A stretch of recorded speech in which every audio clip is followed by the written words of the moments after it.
אנחנו בסניבל שבקליפורניה כדי לפגוש את מאיר נחום, בעל עסק. לבייגלה ירושלמי, חלות, פיתות, פיצות ועוד כל מיני דברים. שלום.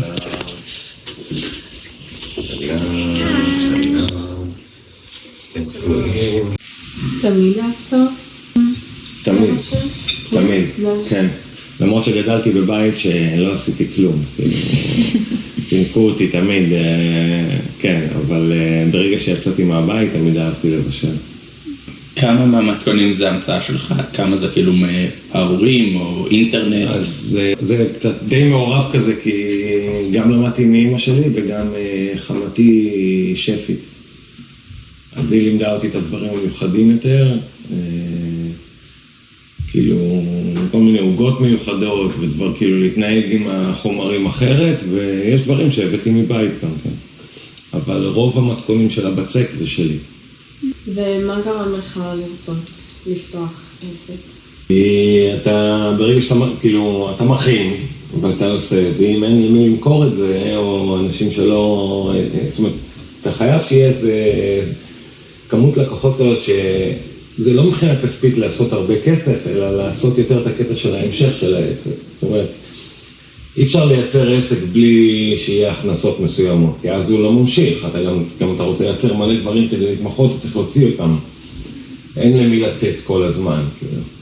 אז, וגם האפשרות שאני יכול לעשות את זה. היה לי מסעדה לפני זה, זה עבודה אחרת. זאת אומרת, אם אתה אוהב לבשל, זה לא אומר שיש לך מסעדה, זה הולך על אותו קו.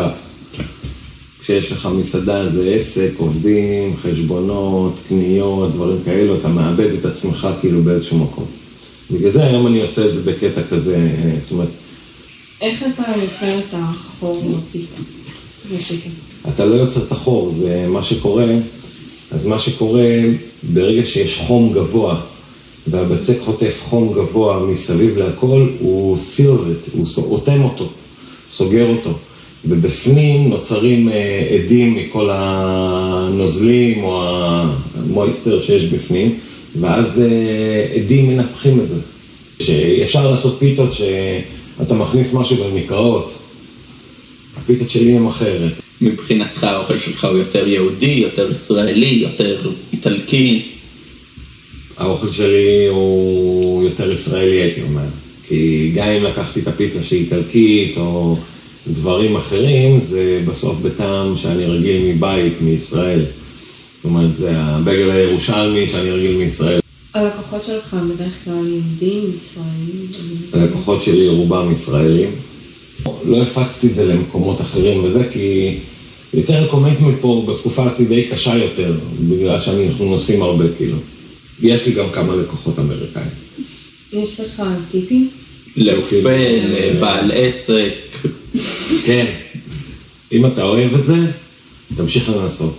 גם אם זה לא מצליח, תנסה, תשנה בתנור, תשנה פה, תשנה שם. אני שיניתי את התנור שלי, זאת אומרת, מבחינה אלקטרונית בפנים שיניתי אותו למצב כזה, שיכול להגיע לחום של טבון כמעט.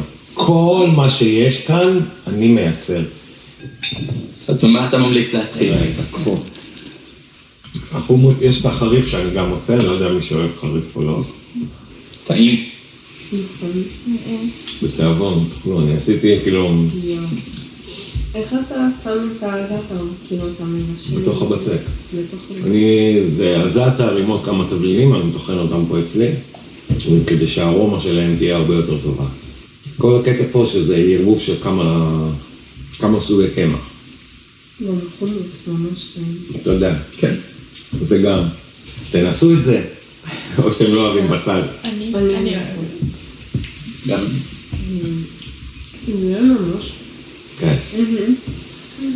את האמת, כן, טיפה התייבש טיפה יותר באמצע, אבל כן. זה ממש. כן. נכון. בוא נגיד, אם ככה זה כשזה יבש, אז... עם מה זה? זה זאטר וגבינה. זה עם הזאטר כאילו קצת מתוק. זה זאטר שאני עושה. אמרתי לכם, זה עניין של בהתחלה עשיתי וזה לא היה טעים נגיד. לא, הבעיה הכי גדולה היא שאתה עושה פעם ראשונה וזה מצליח. אז זאטר פה הוא גם בבצק? כן. למצלמה. עושה ככה, יפה. רק ככה אתה רואה יותר טוב.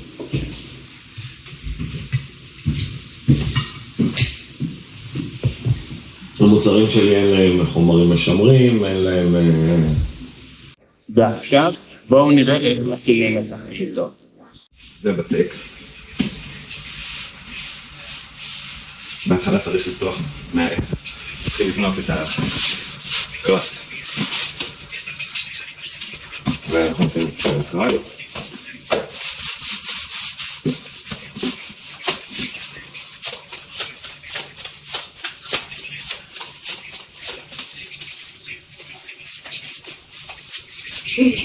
הכי חשוב. כן, צריך לפתח באמצע. אתם רואים, צריך שיהיה ככה, הם רוצים שזה יהיה דק באמצע. כן? אז זה לא just for show. לא, זה שאני זורק את הבצק וזה כזה ככה, אז אני יודע שזה דק באמצע, כי הפיצה אמורה להיות ממש דקה באמצע.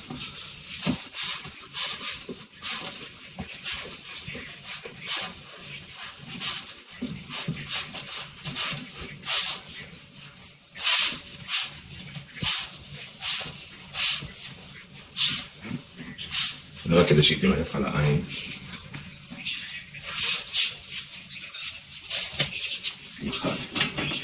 רוטב שאני מכין. ממה? עגבניות טריות שאני... 8 דקות בישול. עגבניות טריות כאילו שלמות, אני מוריד את הקליפה, מגרד את זה, מוסיף תבלינים.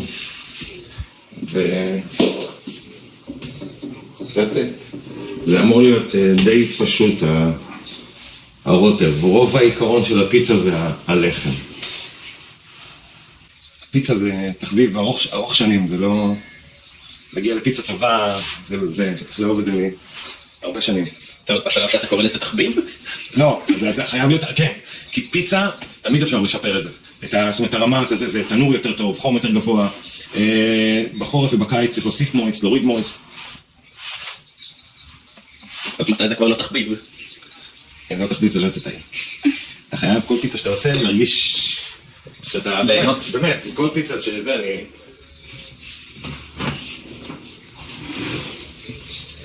זה גבינה מגוררת, מה שאני עושה, אני טיפה מכניס אותה איזה שעה, שעתיים להקפאה, ואז אפשר לפורר אותה.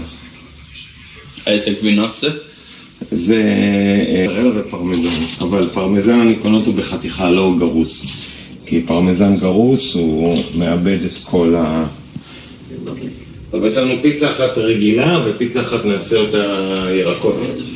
אוקיי? איזה ירקות אתה שם? יש אפשרות כאילו לשים מה שרוצים, אבל אני אוהב את זה. אז בצל, גמבה ולימון? כן, לפעמים אני מוסיף גם זיתים ותירס. זה מיוחד. אני לקחתי תנור ישן מאוד והפכתי אותו שהוא לטמפרטורה הרבה יותר גבוהה, כמעט 680, 700 פרנהייט. עכשיו אי אפשר לשים שם אור, אי אפשר כלום. אז הכל כבר על עניין של בישול של שנים, אני יודע, בלי זה. אוקיי?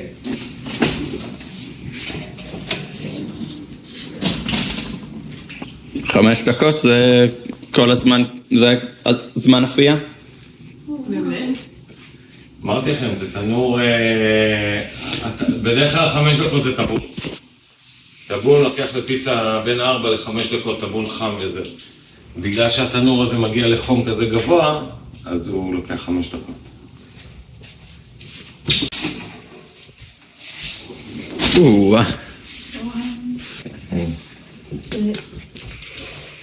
וואו. הוויס. בתיאבון?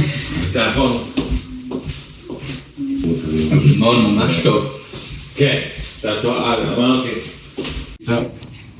ביי, להתראות. ביי, תודה. ביי. היום למדנו שאם אתם אוהבים לבשל, לא כדאי לפתוח מסעדה, ועדיף למכור מהבית. גם למדנו איך מכינים פיצות ופיתות ומה גורם לחום. אפילו יצאנו עם מזכרת. תודה שצפיתם ונתראה בפעם הבאה.